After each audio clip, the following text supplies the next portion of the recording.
svo var líka ein burðardýrsena Já, jú. og það líka svona eitthvað sem að fólk sér ekkit eða heyrir eitthvað Nei. Þú veist, komið þér eitthvað óvart í því? Vá, já. Já. Bara hvað þetta mikið af þessu. Já. Og einhverja svona hugmyndir það að það sé að vera að senda fleiri en einn í einu og allt þetta sko. Þetta en auðvitað, þetta eyja og það er bara ein leið inn. Já, það eru 2 leiðir inn, siglingar og flug. Já, nákvæmlega. Þannig að þetta ótrúlega skipulagt. Já, þetta rosalegt. Ég var einmitt að horfa á okkur nýjan þátt sko Svetta tönn. Þá senduður ykkur 50 burðardýr í einu. Já.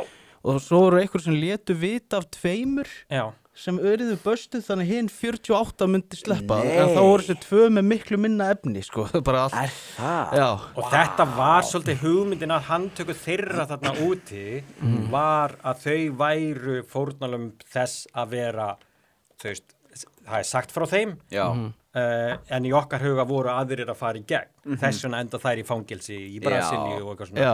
Já. En sko, þetta náttúrulega oft gert þannig að fólki færi að fljúa yfir í Hittlandið og þar eru handtekinn sko. En svo það hafa alveg Íslendingar verið handteknir í Brasilíu. Já. Heldur betur. Mér ákveður ekki að spyrja með alveg mér að falla þegar ég og konan vorum að horfa á hana. Það voru komin til Brasilíu. Já. Það eitthvað gaur á barnum. Já. Kallmaður. Er hann ókunnugur eða?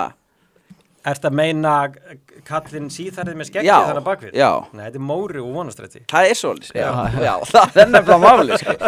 Ég voru með að hugsa, pásum, spólum tilbaka, bítu.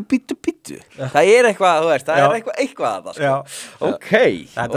Ég hef gert þetta í öllu myndunum, að karakterinn okkar hafa blætt yfir í önnur verk. Það? Ok. Það gott koncept. Og þá meiri segja að þú fer tilbaka og horfir á Vonarstræti. Já.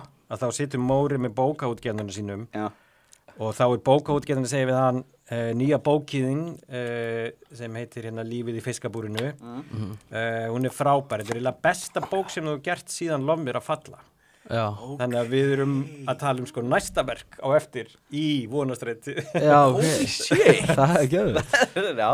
Þannig að við mér finnst voða gaman með svona einhver svona litla dítela.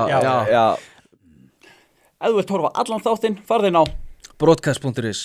Það áskrift.